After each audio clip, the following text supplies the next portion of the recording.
అయితే నిన్న సాయంత్రం 5 గంటల నుంచి ప్రధానమైనటువంటి పార్టీలన్నీ కూడా ఈరోజు ఓటర్లను మరొక రకంగా ఆకర్షించడానికి డబ్బు అనే ఆయుధంతో ఈరోజు ఓటును కొనడానికి చాలా పెద్ద ఎత్తున ప్రయత్నాలు జరుగుతున్నటువంటి విషయాలు మనందరం చూస్తూ ఉన్నాం.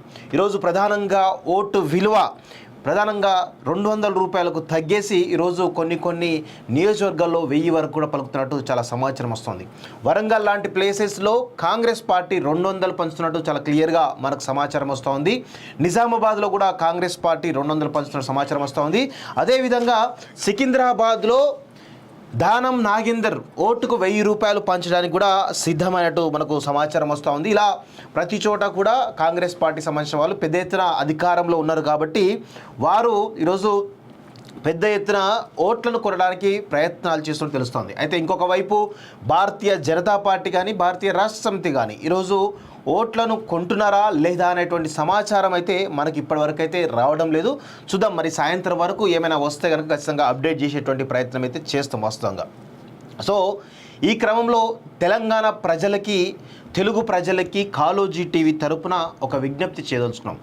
ఓటు అనేటువంటి ఆయుధంతో ఈరోజు మన జీవితాలను మార్చుకోవడానికి ఒక అవకాశం ఈ రాజ్యాంగం అంబేద్కర్ గారు మనకి ఇవ్వడం జరిగింది. వాస్తవంగా ఓటు మనం ఎందుకు వేయాలి, ఓటు మనం ఎందుకు ఈరోజు అమూల్యమైనటువంటి ఓటును ఎందుకు వినియోగించుకోవాలనే దాంట్లో చాలా ఉదాహరణలు ఉంటాయి. వాస్తవంగా ఈ దేశ గతిని మార్చడంలో కూడా ఒక్క ఓటుతోనే ఈరోజు ప్రభుత్వాలు కూలిన సంఘటనలు కానీ లేకపోతే రాజ్యాలు వచ్చినటువంటి సందర్భాలు కానీ అనేకం ఉన్నాయి. వాస్తవంగా ఓటు అనే ఒక ఆయుధంతో ఈరోజు మనం ఎన్నుకున్నటువంటి ప్రజాప్రతినిధి ఎవరైతే ఉన్నారో ఈరోజు మనకు జీతగాడు ఎవరైతే ప్రజాప్రతినిధి ఎమ్మెల్యే కానీ ఎంపీ కానీ ఎవరైనా కానీ మనం వేసే ఓటు ఏదైతుందో ఆయనే ఆ ప్రజాప్రతినిధి ఎవరైతే ఉన్నారో ప్రజలందరికీ కూడా జీతగాడిగా పనిచేయాలి. అదే ఆయన యొక్క డ్యూటీ. మనకుండేటువంటి అంటే మన వ్యక్తిగత సమస్యలు కాదు, మన ప్రజా సమస్యలు ఏవైతే ఉన్నాయో వాటన్నిటిగా రోడ్లు కానీ, డ్రైనేజీలు కానీ, లేకపోతే వాటర్ విషయంలో కానీ, కరెంటు విషయంలో కానీ, రెవెన్యూ విషయంలో కానీ ప్రతి అంశంలో కూడా ఈ పరిధి ఏదైతే నియోజకవర్గ పరిధిలో ఏదైతుందో ఈరోజు శాంతి భద్రత సమస్యలు కానీ, లేకపోతే అంటే రెవెన్యూ సంబంధించినటువంటి సమస్యలు కానీ, ఇంకా రోడ్లు, ప్రజలకు కనీస అవసరాలు తీర్చడంలో ఈ ప్రజాప్రతినిధి అనేవారు గవర్నమెంట్కు అదేవిధంగా ప్రజలకు మధ్య వారధిగా పనిచేసేటువంటి ప్రజలకు జీతగాడుగా మనం ప్రజాప్రతినిధిని అనుకోవాలి వాస్తవంగా. సో ఈ క్రమంలో చాలా వరకు మన హైదరాబాద్లో కానీ అర్బన్ సిటీస్లో కానీ ఓటు శాతం అనేది తగ్గుతూ వస్తూ ఉంది. నిజంగా కూడా ఇది చాలా బాధాకరమైన విషయం. ఈరోజు కొన్ని దేశాల్లో ఓటు వేయకపోతే వారికి చాలా రకాల ఇబ్బందులు కూడా వచ్చేటువంటి అవకాశాలు ఈరోజు అక్కడ ఉన్నటువంటి ప్రభుత్వాలు తీసుకోవడం జరిగింది వాస్తవంగా. సో ఈ క్రమంలో మనం ఎందుకు ఓటు వేయాలి, మన ఓటు ఎందుకు విలువైనది అనేటువంటి దానికి కొన్ని ఉదాహరణలు మీకు నేను చెప్పదలుచుకున్నాను. వాస్తవంగా కొంత డేటా మీకు సేకరించి మీకు చెప్పేటువంటి ప్రయత్నం చేస్తాం మిత్రులారా. అయితే ఒక ఓటుతోటి ఏం జరుగుద్ది, నా ఒక్క ఓటుతోటి ఏం జరుగుద్ది అంటే ఇన్ని ఎగ్జాంపుల్స్ నేను మీ ముందు పెడతా ఉన్నాను. ఒక్కసారి మీకు క్లియర్గా ఎక్స్ప్లెయిన్ చేసే ప్రయత్నం చేస్తాం మిత్రులారా. 1999లో వాజ్పేయి ప్రభుత్వం, ఆనాడు అన్నా డిఎంకే జయలలిత ఈ వాజ్పేయి ప్రభుత్వానికి సంబంధించిన మద్దతు ఉపసంహరించుకోవడంతో ఒకే ఒక్క ఓటు తేడాతోటి విశ్వాస పరీక్షలో వాజ్పేయి ప్రభుత్వం కూలిపోవడం జరిగింది 1999లో. సో ఇది ఆనాడు భారతదేశంలోనే అతిపెద్ద ఒక చర్చ జరిగింది వాస్తవంగా. అంటే ఒక్క ఓటుతోటి ఏం జరుగుతుందంటే ఒక్క ఓటుతోటి భారతదేశంలో ఉన్నటువంటి ప్రభుత్వం కూలినటువంటి, కేంద్ర ప్రభుత్వం కూలినటువంటి సంఘటన ఈరోజు మన కళ్ళ ముందు కదలాడుతూ ఉన్నటువంటి సంఘటన మనం చూస్తూ ఉన్నాం.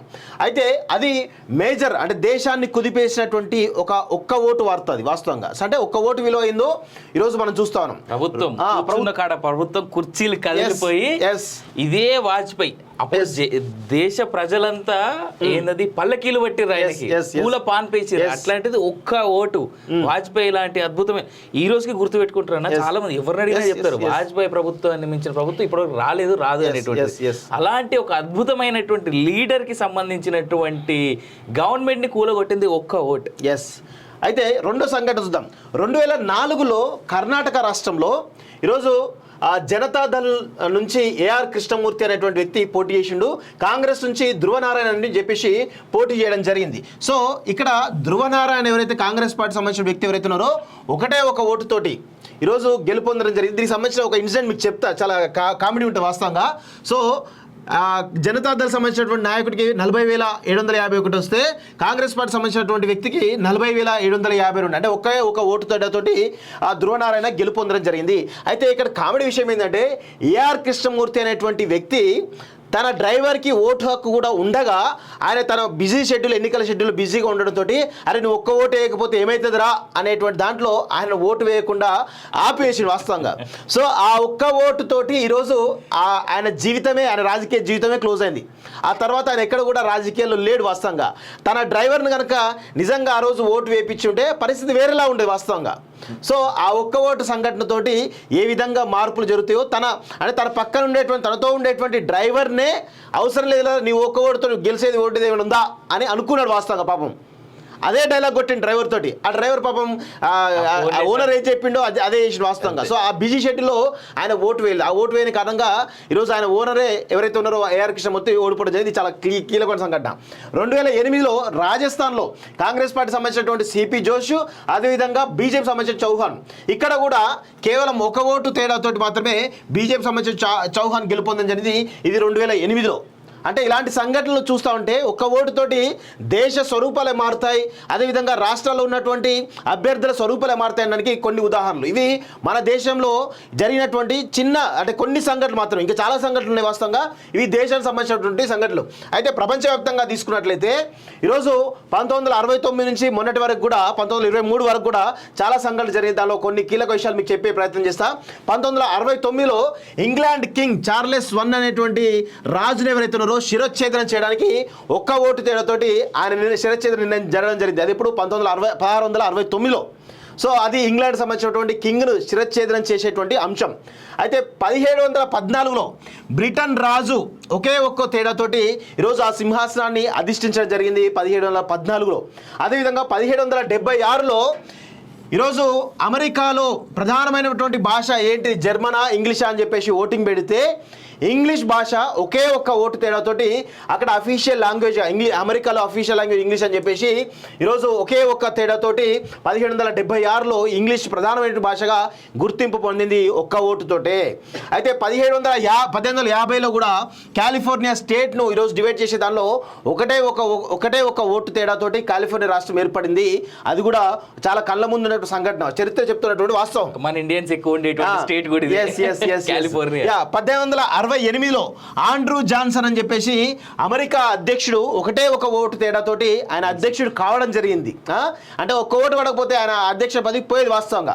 చివరిగా చాలా ఇంపార్టెంట్ అంశం 1923లో నాజీ పార్టీకి సంబంధించినటువంటి జర్మన్ హిట్లర్ ఎవరైతే ఉన్నారో ఒకే ఒక్క ఓటు తేడాతోటి ఆయనే జర్మనీ యొక్క అధ్యక్ష పీఠాన్ని కైవసం చేసుకోవడం జరిగింది. ఇది కనుక జరగకపోతే చరిత్రలో ఇంకా వేరే ఉంటుంది కావచ్చు వాస్తవంగా. హిట్లర్ అంటే దేశంలో, ప్రపంచంలో హిట్లర్ను గుర్తుపెట్టుకున్నంత ఎవరిని కూడా గుర్తుపెట్టుకోరు వాస్తవంగా. హిట్లర్కి అంత పెద్ద ఎత్తున పేరుంది వాస్తవంగా. సో ఆయన ఆ రోజు ఒక్క ఓటు తేడాతో కనుక ఆయన అధ్యక్ష పీఠాన్ని కనుక కైవసం చేసుకోకపోతే ఈ రాష్ట్ర స్వరూపం, దేశ స్వరూపం వేరేలా ఉండదేమో, ఈ ప్రపంచ చరిత్ర కూడా వేరేలా ఉండదేమో వాస్తవంగా. ఎందుకంటే ఈ ప్రపంచ చరిత్రలో చాలా అంటే మొట్టమొదట చదువుకునేటువంటి ఒక చాప్టర్ ఏదైనా ఉంది అంటే అది హిట్లర్ గురించి వాస్తవంగా. మేజర్ హిట్లర్ తర్వాతనే ముసోలిని కావచ్చు, నెపోలియన్ కావచ్చు, ఇంకా చాలా అధ్యక్షుల గురించి మాట్లాడుకోవాల్సిన పరిస్థితి ఉంటే వాస్తవంగా. కానీ హిట్లర్ని కాదని ఈరోజు ప్రపంచ చరిత్రను ఎవరు కూడా చదవలేరు. హిట్లర్ను కాదని ఈ ప్రపంచంలో ఎవరిని కూడా రిఫరెన్స్ తీసుకోలేరు. హిట్లర్లా ఉండొద్దురా, హిట్లర్లా ఉండాలిరా అనేటువంటి రెండు కోణాలు కూడా ఈరోజు మనం ఏదైతే క్రీస్తు శకం, క్రీస్తు పూర్వం అంటామో హిట్లర్ను కూడా ఈరోజు పరిపాలనలో భాగంగా హిట్లర్లా ఉండొద్దు, హిట్లర్లా ఉండాలి అనేటువంటి రెండు పర్యాయాలు ఈరోజు ఏ దేశంలో పరిపాలన ఉన్నా కానీ హిట్లర్ అనే వ్యక్తి ఒక రిఫరెన్స్గా ఉంటాడు. అది ఈ ప్రపంచ చరిత్రలో ఆయన పేరు చాలా కీలకం. సో అలా కావడానికి కారణం ఒక్క ఓటు మాత్రమే. అంటే చాలామంది ఏమనుకుంటారంటే ఒక్క ఓటుతోటి ఏమవుద్ది, ఒక్క ఓటు మనల్ని ఈరోజు మనం ఒక్క ఓటుతోటి ఏమైనా జరుగుద్దా అంటే ఈ సంఘటనలన్నీ కూడా గుర్తుపెట్టుకోండి. దయచేసి మీరందరూ కూడా ఓటు వేసి ఈ రాష్ట్ర స్వరూపాన్ని, ఈ దేశ స్వరూపాన్ని మార్చాల్సినటువంటి బాధ్యత ఈరోజు ప్రతి పౌరుడైనటువంటి భారతీయుని పైన ఉంది వాస్తవంగా.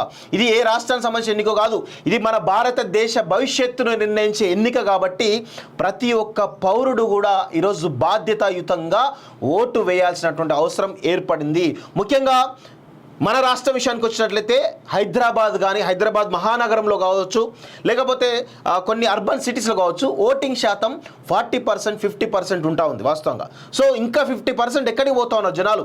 ఈరోజు 3 రోజులు సెలవు వచ్చినాయి, నిన్న సాటర్డే, ఇలా సండే, రేపు మండే అని చెప్పేసి 3 రోజులు సెలవులు వచ్చాయి కదా. ఈరోజు దాని వెకేషన్కి వెళ్దాము, లేకపోతే లాంగ్ టూర్కి వెళ్దామని చెప్పేసి అనుకోవడం చాలా పొరపాటు. అలాంటి నిర్ణయాలు తీసుకోవద్దు. ఈరోజు మేము చెప్తా ఉన్నాం, ఈరోజు హైదరాబాద్లో మేము ఉన్నప్పుడు కూడా మా ఓటు హక్కు ఎక్కడో వరంగల్ జిల్లాలో ఉన్నట్టు, వరంగల్ ఉమ్మడి జిల్లాలో ఉన్నటువంటి భూపాలపల్లిలో ఉంటుంది. మేము ఇక్కడ మా పని ముగించుకొని రేపు ఖచ్చితంగా మేము ఓటు వేస్తాం పోయి. అలాంటి పరిస్థితి ఉంటుంది వాస్తవంగా, ఉండాలి కూడా. ఆ బాధ్యత ఉండాల్సిన అవసరం ఉంది. ఈరోజు ఎక్కడో ఉంది కదా అని ఎందుకు పోవాలి అని అనుకుంటే, ఈరోజు మన భారతీయులుగా మనమందరం కూడా మనల్ని మన కంట్లో మనం పొడుచుకున్నట్టే అవుతుంది తప్ప ఏది కాదు. దయచేసి కాలోజీ టీవీ పక్షాన ఈరోజు మేము ప్రతి ఒక్కరు కూడా విజ్ఞప్తి చేస్తూ ఉన్నాం. దయచేసి ప్రతి పౌరుడు కూడా తమ యొక్క ఓటు హక్కును వినియోగించుకొని ఈ దేశ భవిష్యత్తును నిర్ణయించాల్సిందిగా కాలోజీ టీవీ తరఫున మనస్ఫూర్తిగా మిమ్మల్ని కోరుతా ఉన్నాం.